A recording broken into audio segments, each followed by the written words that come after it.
Hey friends, this is Beatrice from Crafty Bee's Corner. Today I'll be showing you how I created this layout here for my little scrapbook store using the Happy Scrappy bag of Storyteller by Vicki Boutin.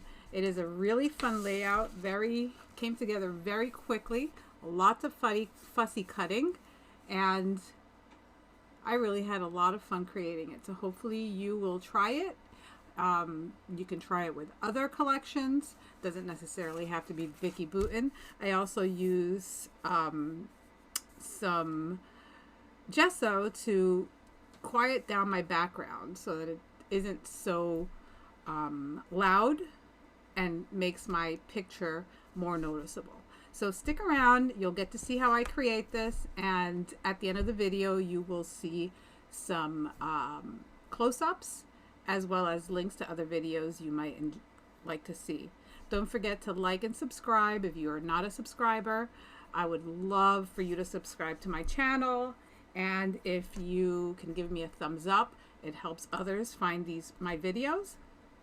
And if you'd like notifications, click on the bell and you will get notifications when I have new content. I have a couple series coming up, and I'm looking forward to getting my YouTube back into the swing of things. Thanks again for watching, and hang on a second while I speed up the process. Okay, so we're going to start off with Storyteller's Fresh Cut. I think that's what that paper was called. And I'm going to fussy cut a couple of these flowers. Every time that I fussy cut, I always think it's a great idea, and then by the second thing I cut out, I'm like, oh, why did I do this? Don't worry, I'm not going to bore you and make you watch me fussy cut everything. But I think I end up fussy cutting 3 of these little clusters of flowers. And that's one of the things I love about Vicki Boutin paper, is that she gives you lots of opportunity for fussy cutting. So if you only get the paper, you don't have to worry about getting ephemera because you have plenty of ephemera that you can cut out. I like using my small Tim Holtz scissors, and these are, I want to say, 1.5 yeah, about 1.5 shears, and they work really well. They're nice and sharp, and they get into the corners really good. Your best bet, and this is what I've learned, is to cut out these little corners by going into them instead of going around them. When I go around them, I notice that I get a lot of like white, I don't know what to call it, like a white edge, and I guess that's the paper splitting. But when I cut with the tip of the scissor, I notice that you don't get that when you're cutting into like edges like the leaves, for example. So this is my picture, and I've already gone ahead and used two different papers to back it, and I basically tore the red paper, and now you're seeing me cut the strip off of what's going to be my background paper. This is a picture of my daughter's first baby bump. She hasn't taken many pictures, and if she has, she doesn't send them to me. So, of course, when I have the opportunity to scrap them, you know I'm scrapping them. So I'm just looking to see what else I have as far as ephemera and thickers, so I can get an idea of what I want to use in my clusters. And I'm thinking 3 clusters. These are not the way the clusters are going to stay. I actually turned them, and you'll see that a couple minutes you'll see that. And I'm just like I said, looking at the different ephemera, looking to see what my options are. There was so much ephemera in this this Happy Scrappy bag. Full disclosure, I also bought the extra paper, so I have a lot of Vicki Boutin Storyteller. Probably more than what I know what to do with. So I take this ruler off of the chipboard stickers, And I figured, you know what, it works because, it's her belly. We're measuring, not really measuring, but I guess we're measuring it by pictures, seeing the growth of my first grandchild. Excuse me. And I had a hard time with the ephemera because some of the pieces were huge. So, I never realized she has some big ephemera, a lot bigger than I'm used to. So I did struggle a little bit with the ephemera in this package, but I make it work.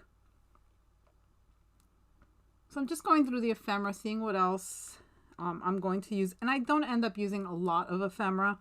I figured a couple of those leaves would work. And I think I grab one of the little birds. Because, you always got to have a little bird.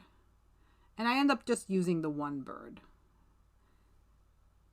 And basically, this is it as far as ephemera. I was thinking of the little cloud, the little moon, but which I really like it there now that I look at it, but I don't end up using it. And a lot of these things will end up going away, and you'll see that pretty quickly. I do use that card, which is going to be one of my journaling spots. Actually, I'm not going to journal on it. I want her to journal on it because this is going to go in the baby's book. And so I want her to be able to write down what she was thinking at the moment she took the picture, and, whatever she wants to put on it. I'm just the artist. She could be the author or the writer. So I'm looking at these, I'm putting things down. I do use that little card. I think I also use the admit one tag that you see there. I just put up there. And I think at this point is where I realize, and I do use that little tag. I love that vellum tag with the gold.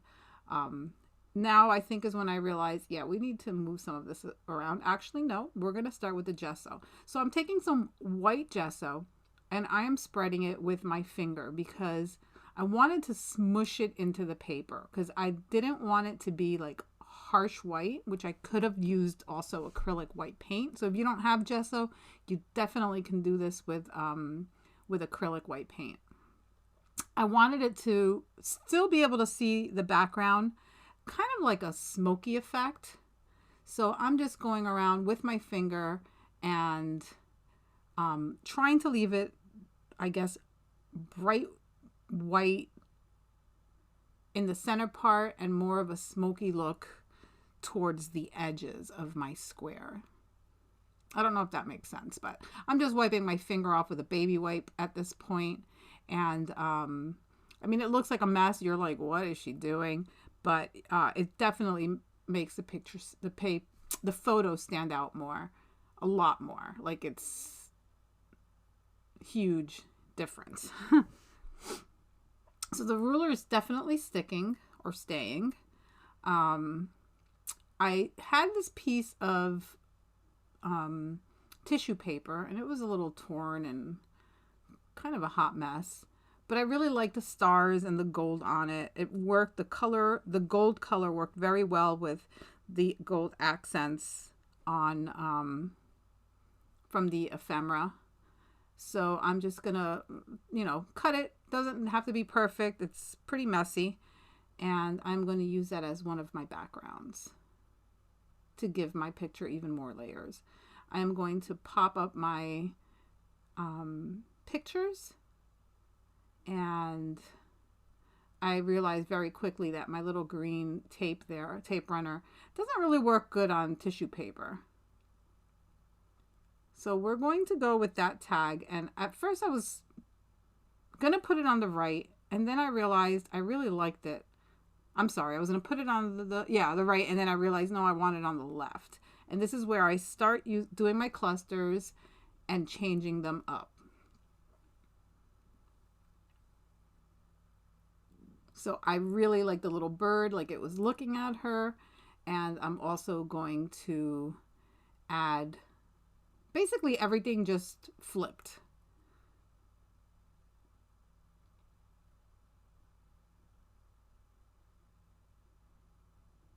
So my tag will go on the right there. Unfortunately, you don't see that it's an actual tag because the tag portion of it is under the flowers. But again, I was very happy how it turned out. My popped up flowers are going to go right there. And I'm going to just glue everything else down except for the bird. The bird is also going to be popped up. I'm using some, I think this is 3M mounting tape. I buy it at Home Depot. It's so much cheaper than buying it anywhere else, as well as I like it better because it's thinner. I don't really love pop dots. I feel that they're too thick. And I like I like things to be popped up, but not like super popped up. I don't know if that makes sense, but I hope that makes sense. So this gives me, it's probably like 1/8 of an inch, maybe, if not even, thick. And it gives me just enough dimension that you can tell that it's popped up, but it's not like super popped up. It also helps with bulk in my albums because I do like dimension. So every page has, for the most part, has dimension. So, you know, it adds up, and the more dimension you have, the less fits in your albums. So, you know, just a little thought there. So basically my page is done. I'm going to add a couple more tags. I really appreciate you stopping by and checking out my video. This video, I did it for one of the challenges over at the Winter Crop for my little scrapbook store. Make sure you check for May, where there's going to be another crop, and it's for the International Scrapbook Day. Their weekend crops are awesome. Michelle has great prizes all weekend long for all the challenges. The design team works really hard to make it a fun, inclusive place for everyone. I hope you will check it out. And best of all, it's free. You don't pay anything. You just go on my little scrapbook store, online crops. That's the Facebook group name. I will try to put it down in the description in case you're interested.